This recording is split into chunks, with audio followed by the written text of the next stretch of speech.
Abra a sua Bíblia no livro de Hebreus, capítulo 10. Hebreus, capítulo 10, versos 32 a versículo 39. Hebreus 10, 32, 39. O tema de hoje que a gente quer compartilhar com os irmãos é sobre a fé vitoriosa. A fé vitoriosa. E você vai dizer, que fé é essa? Qual o tamanho e a característica dessa fé? E onde ela pode nos levar? A fé vitoriosa. Será que conhecemos essa fé vitoriosa? Será que sabemos aonde ela pode nos levar? Então, Hebreus capítulo, começando sobre isso, esse tema, Hebreus capítulo 10, 32 em diante.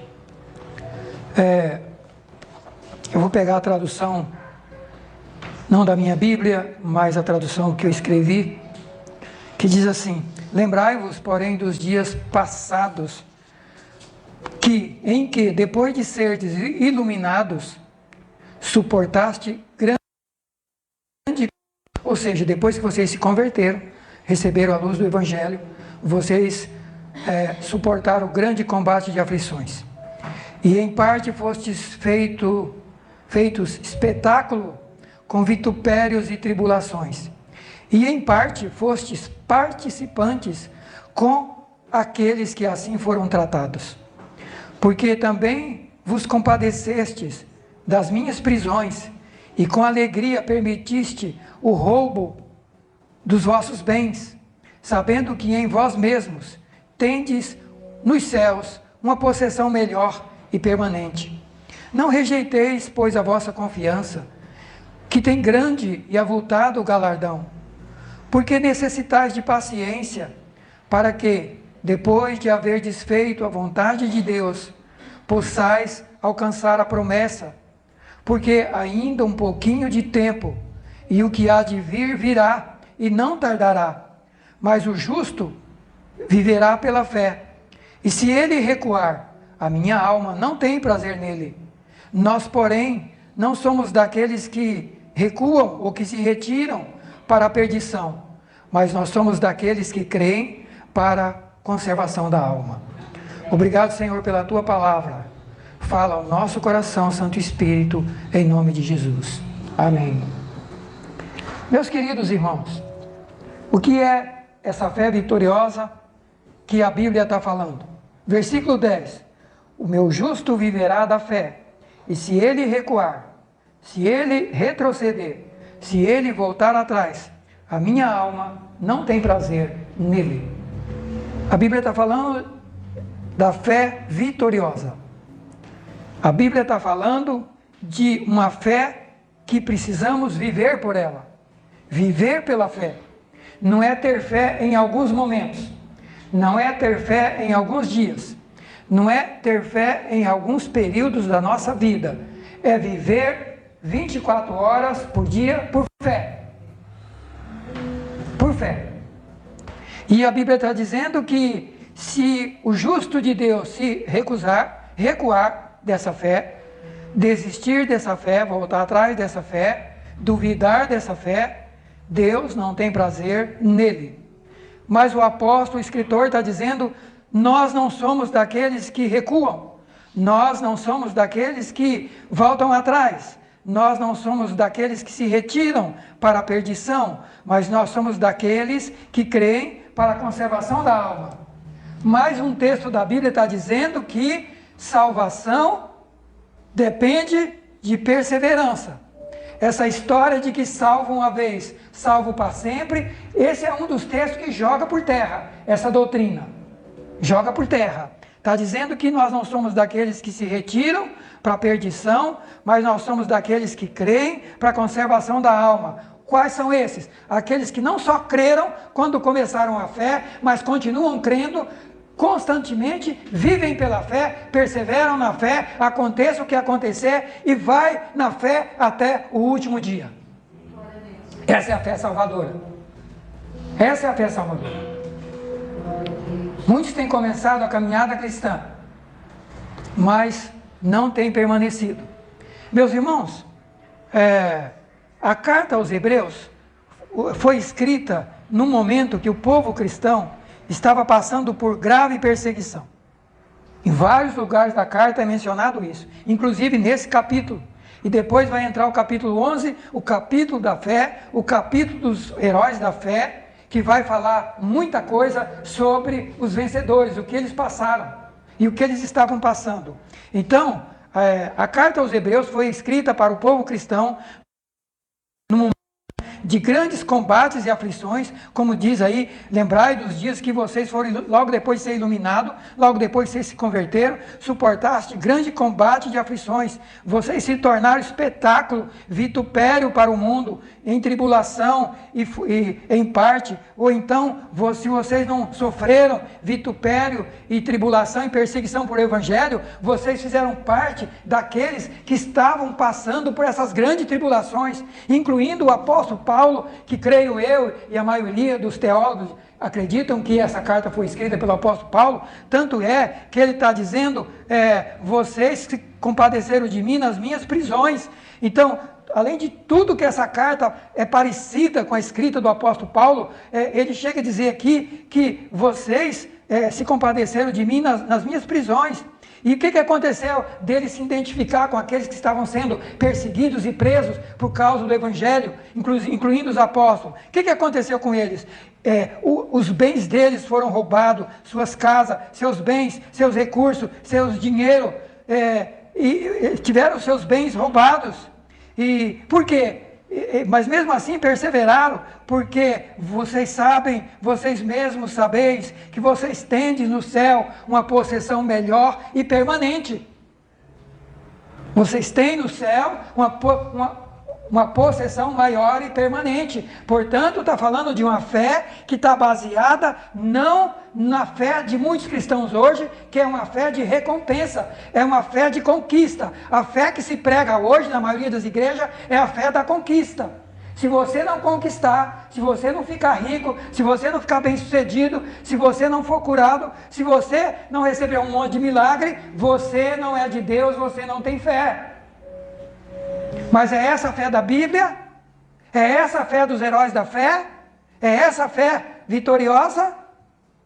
Certamente não será, porque no capítulo da fé começa a relatar vários deles, e depois no capítulo 11, a partir do versículo 13, diz que todos eles morreram na fé, mas não receberam as promessas, viram-as de longe e ficaram contentes com elas. Os heróis da fé não receberam as promessas, mas e quando Deus não cumpre a promessa, abandona a igreja e abandona Cristo. Mas a minha Bíblia está falando de fé, e está falando de gente de fé, e está falando de vencedores, e está falando de heróis da fé, de gente que lutaram e morreram sem as promessas. Viram de longe, abraçaram de longe, mas não receberam. Essa é a fé. Mas a fé da maioria, de muita gente hoje, a fé que se prega hoje, é a fé de que você vai para Deus, vai para a igreja com a sua bolsa vazia, e em pouco tempo você chega em casa com a bolsa lotada. Só se vê música falando de promessas e de cumprimento de promessas. E Deus cumpre promessa, é um Deus de promessa. Mas Deus não nos chama só para isso. Deus não nos chama só para ser bem-sucedidos aqui. Deus não nos chama para ser vitoriosos aqui. Não. Meus queridos, então a igreja cristã da época da carta aos Hebreus estava passando por perseguição, conflitos, combates, prisões, foram insultados, espancados, zombados, escarnecidos, foram presos, roubados, tirados seus bens por causa de servir e seguir a Cristo, ou de seguir e servir a Cristo. Estavam passando por isso. E muitos estavam voltando atrás. Voltando atrás. Esse livro fala em vários lugares que muitos estavam voltando atrás. Muitos estavam voltando atrás. Outros não sofreram perseguição, mas se tornaram participantes daqueles que estavam sendo perseguidos. Sofriam, padeciam com a perda dos seus bens. E se estavam perdendo os seus bens, casa, posses, dinheiro, é bem lógico que ia faltar comida, ia faltar veste, ia faltar lugar para dormir, porque se rouba os meus bens, se rouba os nossos bens, se rouba a casa, se rouba o que você tem, rouba seu dinheiro, você pode passar fome. Você pode não ter dinheiro para comprar roupa, comida, coisa para os seus filhos, não tem um lugar para dormir. É assim que a igreja estava vivendo nessa época. Foi nessa época que foi escrito o livro de Hebreus e foi falado sobre fé e foi elencado o nome dos heróis da fé no capítulo 11.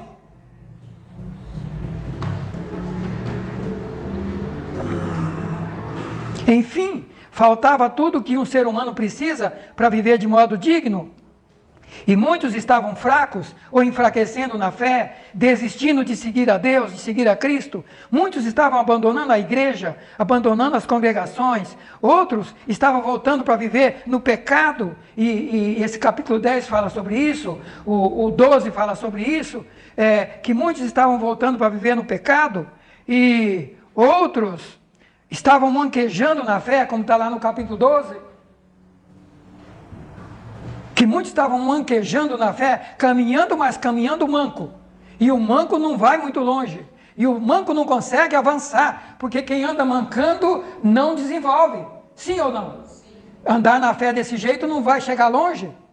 E muitos estavam assim. Uns já desistiram, tinham desistido. Outros estavam fracos e outros estavam mancando na fé. E na caminhada cristã. Por quê? Está lá no capítulo 12. Capítulo 12 diz assim, assim nós que estamos rodeados de uma tão grande testemunha, deixemos de lado todo embaraço e todo pecado que nos agarra e corramos com perseverança a carreira que está proposta. Tinha muita gente que não estava conseguindo caminhar porque estava agarrada em embaraço, enroscada em embaraços ou enroscada no pecado e não estavam conseguindo correr a caminhada cristã. E, queridos, outros não estavam aceitando a disciplina e a correção de Deus para aperfeiçoamento. Está lá no capítulo 12 também. Tinha gente que estava desistindo porque não estava aceitando a correção de Deus. Se não é possível, só estou tendo problema, só estou sendo corrigido, é varada por todo lado, vou desistir, porque Deus não me ama. Deus não me ama. Estavam desistindo e abandonando a fé. E hoje tem gente do mesmo jeito. Será que isso aqui só acontecia na igreja da época dos hebreus? Ou isso aqui é uma cópia da igreja de hoje e do mundo de hoje?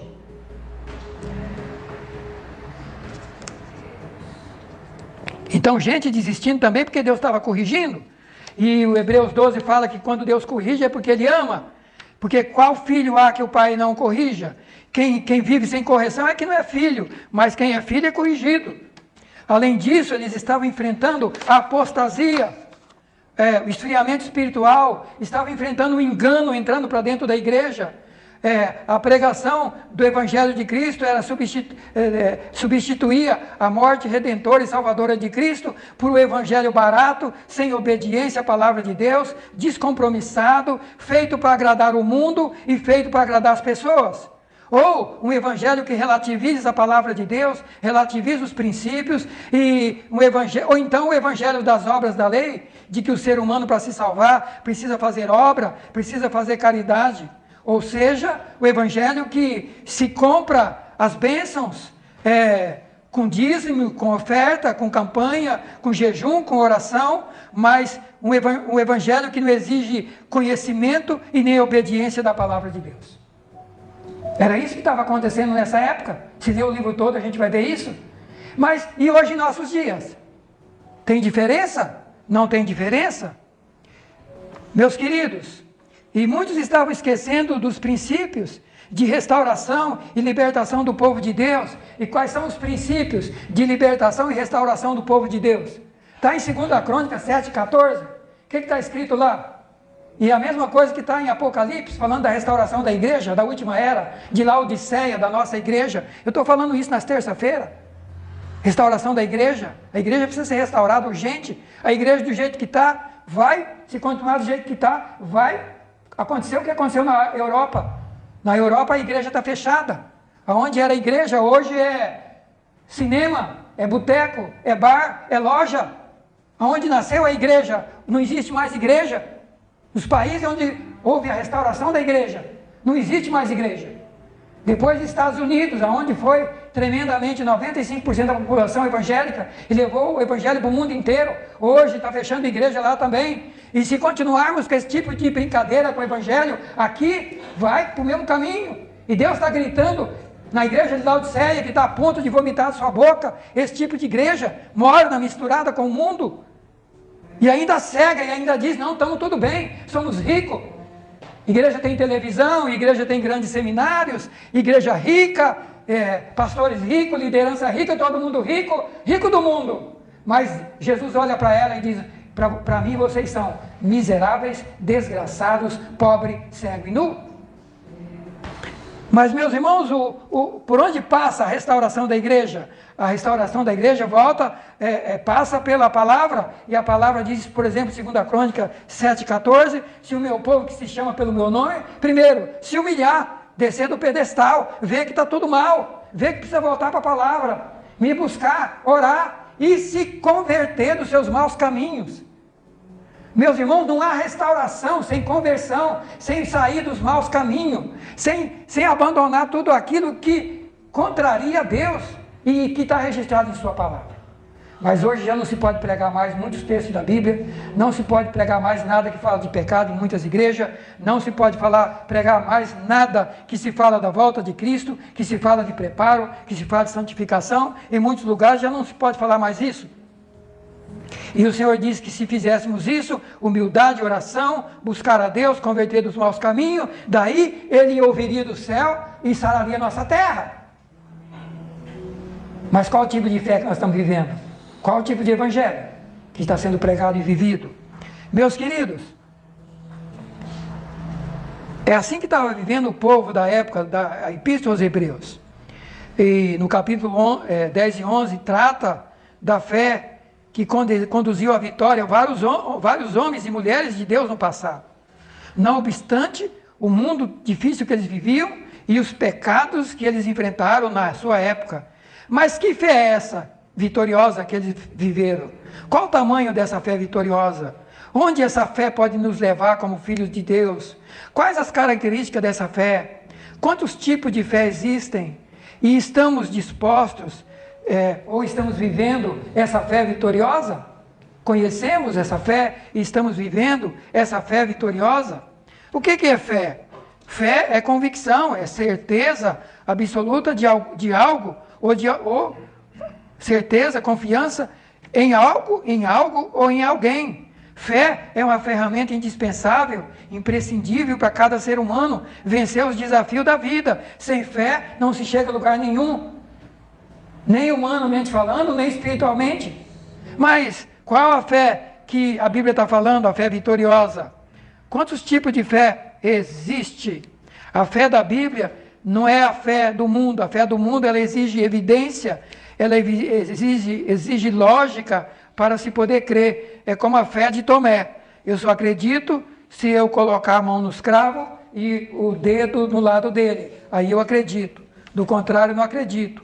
Essa é a fé do mundo. Mas a fé bíblica é a fé sobrenatural. É a fé que não vê, mas crê.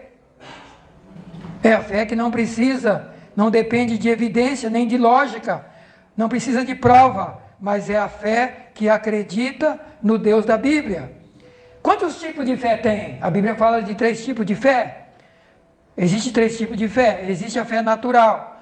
Aquela que exige evidência e exige prova. É a fé que nós nascemos e que acompanha cada ser humano até o último dia na terra. Todo mundo nasce com essa fé. Mas é uma fé que tem que ter alguma base, algum fundamento, alguma prova. Senão não acredita. Tem que ver para crer. Igual Tomé. João, Evangelho de João 20, 24, relata essa história. Jesus é preso, morre, é crucificado, morre, é enterrado e ressuscita no terceiro dia e aparece aos discípulos.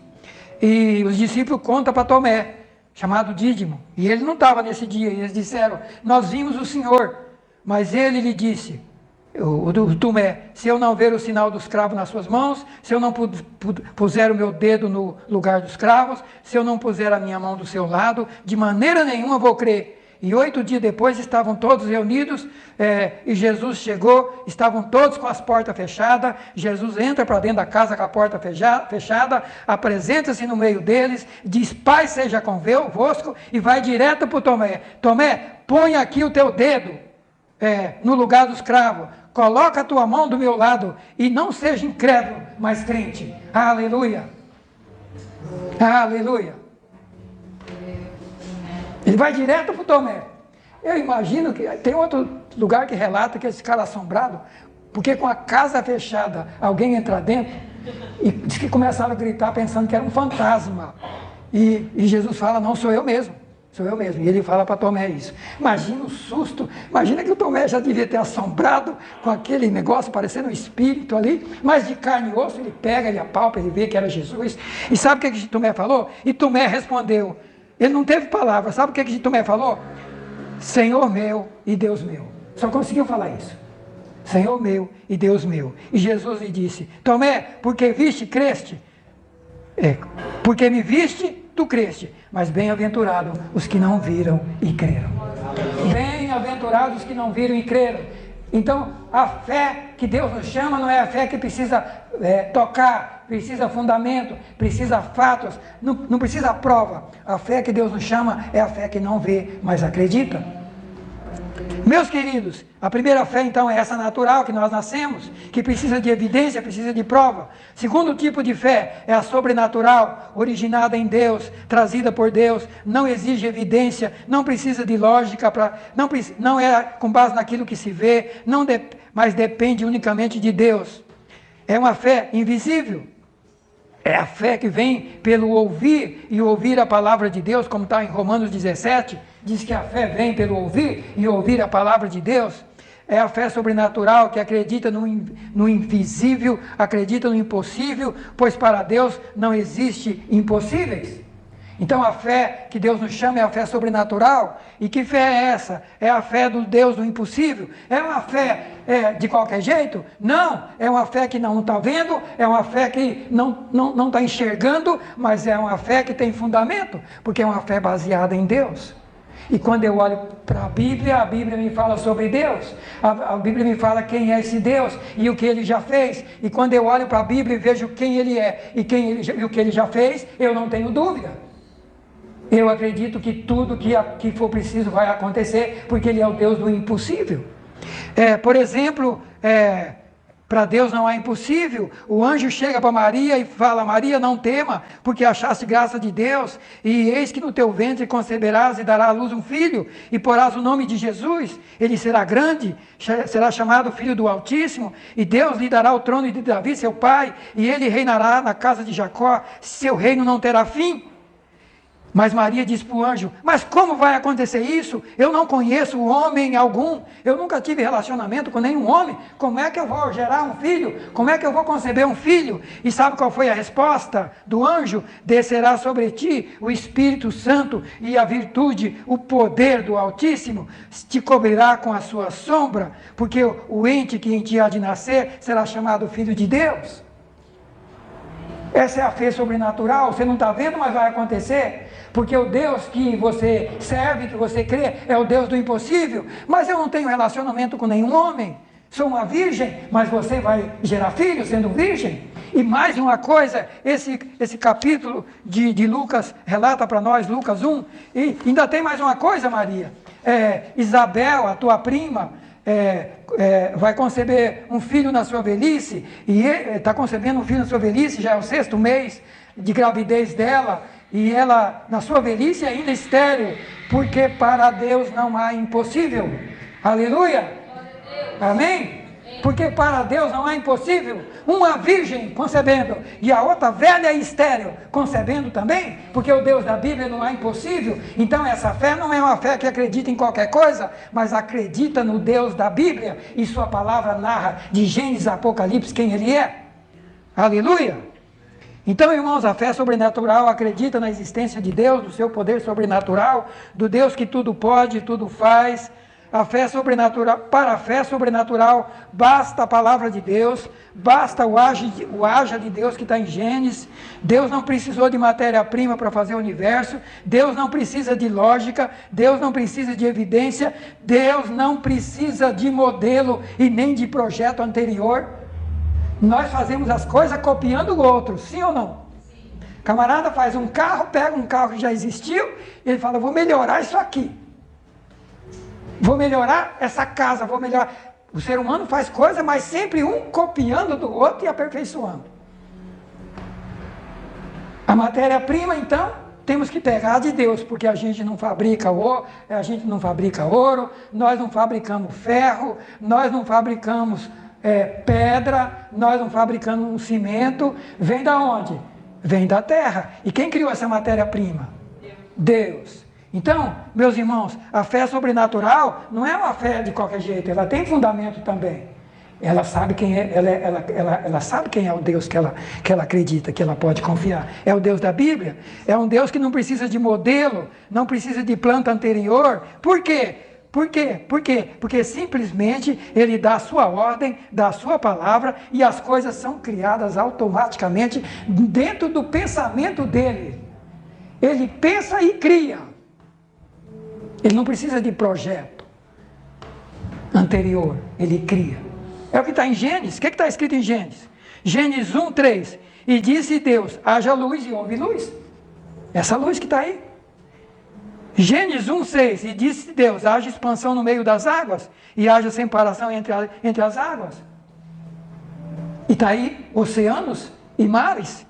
E disse Deus, ajunte-se as águas debaixo do céu num lugar, e apareça a porção seca. E chamou Deus ao ajuntamento a porção seca terra, e o ajuntamento de água chamou mares. Mas Deus simplesmente haja. Haja mares, haja luz, haja terra, e por aí vai, está lá no Gênesis. E disse Deus, no versículo 11, produz a terra erva verde, todas as sementes, todas as árvores frutíferas, para que dê semente, cada uma conforme a sua espécie. E está aí o planeta com milhões de plantas, cada uma mais maravilhosa do que a outra, sim ou não? Um mar maravilhoso, uma terra maravilhosa, cada lugar do planeta diferente, extraordinário e maravilhoso, criado apenas com uma palavra, haja. Então a fé sobrenatural é baseada nesse Deus, não é uma fé de qualquer jeito. E por aí vai, haja répteis, criou os animais da terra, haja os luminares no céu, um para governar o dia, outro para governar a noite. O maior para governar o dia, chamado Sol, e o menor para governar a noite, chamada Lua. Haja estrela, haja tudo. Haja. Esse é o Deus da Bíblia. Haja alma vivente nos mares, e todos os peixes e répteis. Haja animais na terra. E por último, a única coisa que Deus podia ter falado haja, mas não falou. Ele diz, façamos o homem à nossa imagem. Foi o único que ele pegou o barro e ele gastou o tempo dele para fazer. Eu e você não somos qualquer coisa. Aleluia. Eu e você, nós não somos qualquer coisa. Foi a única coisa que Deus parou e Ele não disse haja, Ele disse façamos. Meus irmãos, esse é o Deus da Bíblia, isso é fé sobrenatural. Existe outro tipo de fé, que é o dom de fé. Está lá em 1 Coríntios 12, 9, a um é dado pelo Espírito a fé, a outro pelo mesmo Espírito o dom de curar. Então existe o dom de fé também, que é uma capacitação sobrenatural para fazer milagres, curas e milagres e maravilhas. 3 tipos de fé: fé natural, aquela que só acredita vendo, aquela que a gente nasce com ela, a sobrenatural, que é essa que acabei de falar, e o terceiro tipo de fé, a fé dom para operar maravilhas. Mas meus irmãos, e essa fé vencedora que nós estamos estudando hoje? Que fé é essa? Vai lá para o livro de Hebreus capítulo 11. Vamos caminhar um pouco nesse livro. Que fé é essa?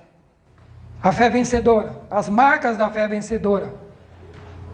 Primeiro, fé, entendemos que os mundos pela palavra de Deus foram criados.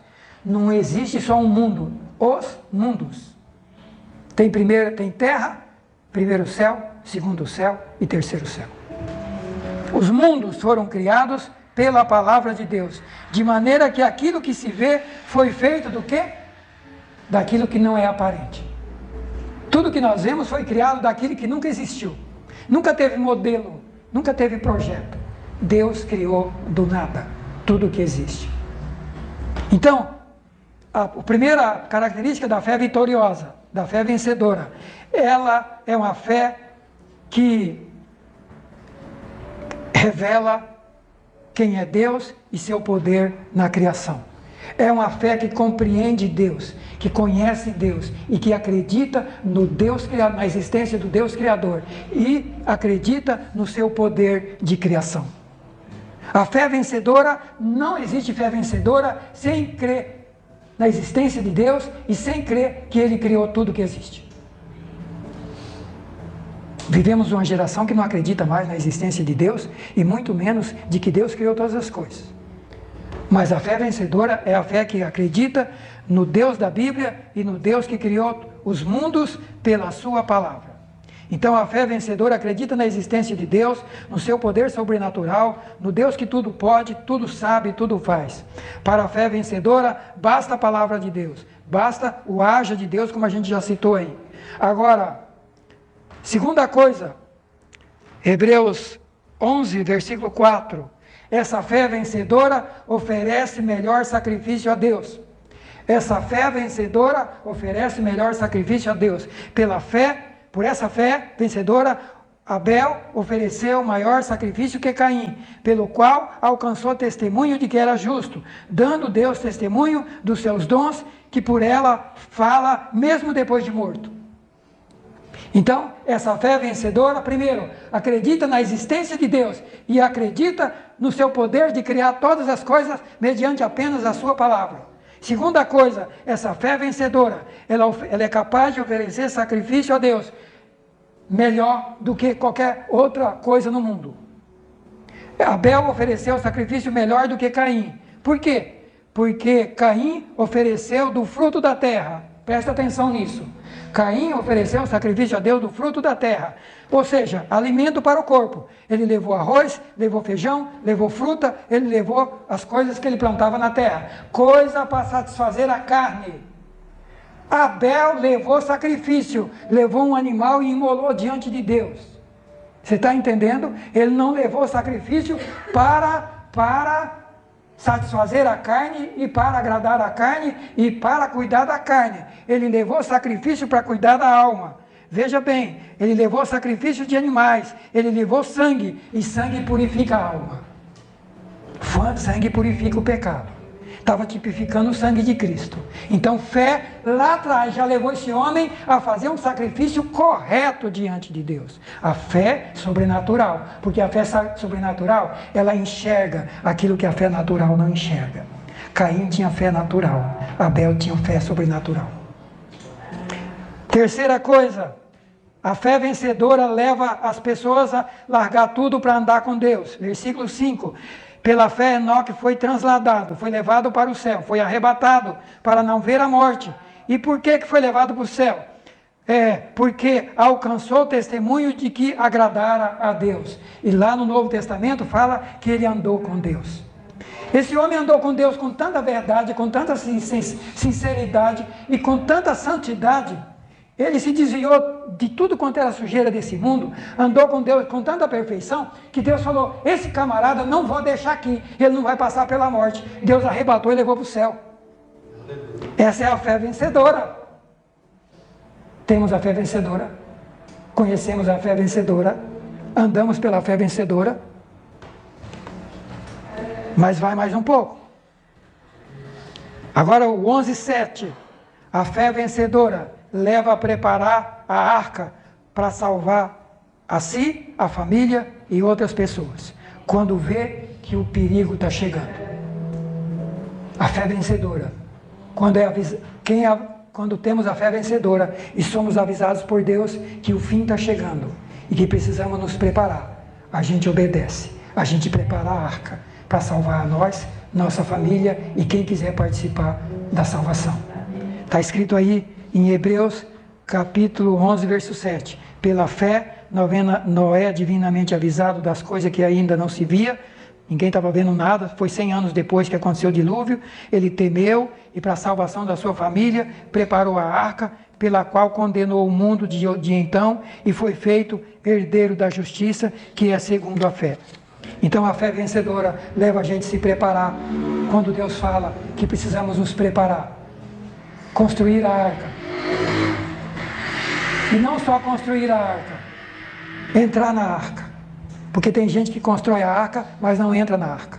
Aliás, Noé construiu a arca, ele entrou e sua família. E muita gente estava do lado de fora rindo dele, zombando dele. A arca estava ali preparada, era só entrar, mas não entraram.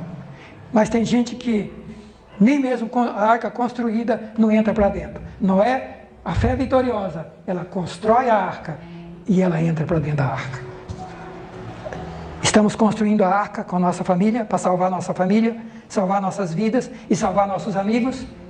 A fé vitoriosa, ela constrói. Deus está falando pela palavra e por um monte de sinais que o tempo do fim chegou, que estamos vivendo os últimos dias. Estamos construindo a arca para salvar nós, nossa família. Está aí, a fé vencedora constrói a arca. Outra coisa, agora versículo 8 e 9. A fé vencedora leva a pessoa a deixar tudo. Terra, país, cidade natal, família, bens, e ir para onde Deus está chamando. Isso foi com Abraão. Pela fé, Abraão sendo chamado, obedeceu, indo para o lugar que tinha que receber por herança. E saiu sem saber para onde ia. Pela fé habitou na terra da promessa, como em terra alheia, morando em cabana, com Jacó, Isaac e Jacó, herdeiros da mesma promessa. O homem larga a cidade, larga suas casas, suas fazendas, seus bens, família, larga tudo, vai para um lugar que não sabe aonde é, para morar em cabana. A fé vencedora caminha assim. Será que os crentes de hoje estão vivendo a fé vencedora? Estamos pregando para o povo de Deus hoje a fé vencedora ou a fé recompensadora? Qual fé está sendo pregada? Qual fé nós temos ouvido? E qual fé estamos vivendo? Qual fé? A fé vencedora levou Sara, com a idade avançada e também estéril, a dar à luz um filho. A fé vencedora também leva a tomar posse de milagres, a receber milagres. A fé vencedora também tem milagres. Sara, pela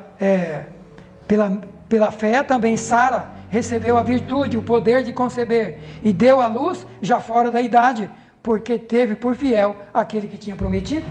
Deus tinha prometido. A fé vencedora leva a gente a tomar posse, a receber milagres. Amém? Amém? A fé vencedora leva a tomar posse e a receber milagres. Sara, com 90 anos e ainda estéril, recebe o poder para gerar filhos. Não há impossível para Deus. Eu não sei quais são os seus impossíveis, eu não sei quais são os impossíveis de cada um de nós. Pode ser que você esteja enfrentando coisas que para você não tem jeito, que seja impossível, mas o Deus da Bíblia não há impossível para ele. A fé vencedora levou Isaac e Jacó a proferir bênçãos extraordinárias para os seus filhos. Está lá em Gênesis 28 e Gênesis 48. Depois vocês vejam lá o que foi que eles profetizaram para os filhos. Eles profetizaram bênçãos extraordinárias para os seus filhos. Então a fé vencedora leva pais de fé vencedora sempre a abençoar seus filhos e sua casa e não amaldiçoar. Precisamos pensar nisso. A fé vencedora leva a profetizar a bênção mesmo sem ver. Se você ler lá nesses capítulos, capítulo 28 de Gênesis, capítulo 48 de Gênesis, vocês vão ver Isaac, Jacó profetizando coisas extraordinárias para a vida dos filhos deles. A fé vencedora leva a profetizar bênção para os filhos, para a família, para as pessoas. A fé vencedora é capaz de abençoar até os inimigos. Romanos 12, 4. Abençoai os que os perseguem, abençoai e não amaldiçoeis. A fé vencedora nos leva a abençoar até o inimigo. A fé vencedora tem uma visão do futuro e do propósito de Deus. Versículo 22 do 11, aí, do capítulo 11. Pela fé, José, próximo da morte, fez menção da saída dos filhos de Israel do Egito e deu ordem acerca dos seus ossos. José do Egito estava morrendo, mas ele sabia da promessa que Deus tinha dado para Abraão. Vocês vão ficar 400 anos no Egito, depois vocês vão para a terra da promessa. E José, pela fé, ele falou, eu estou morrendo, mas Deus vai nos tirar daqui. Daqui 4 séculos Deus vai nos tirar daqui. E quando Deus nos tirar daqui, vocês pegam os meus ossos, colocam em alguma coisa e leva lá, porque eu quero estar na terra da promessa. Se eu não puder estar de carne, mas pelo menos meus ossos têm que estar na terra da promessa. A fé vitoriosa, a fé vitoriosa, ela compreende os planos de Deus e participa dos planos de Deus. Meus queridos, quantos minutos nós já estamos falando, hein?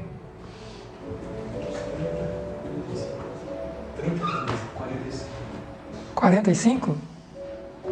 Então a gente vai concluir por aqui. Tem bastante coisa para falar sobre essa fé vitoriosa. Eu vou terminar no próximo domingo, se Deus permitir. Eu comecei a falar com o pastor Sandro hoje de manhã, que ele tinha falado para ir lá. Eu falei, não posso ir lá não, vou na casa de oração, vou falar sobre fé vitoriosa. Ele falou, que é isso? Aí eu falei umas coisas para ele, ele falou, podia vir aqui falar, então eu vou lá terminar lá no que vem e vocês assistam. Amém? Meus irmãos, vamos ficar em pé.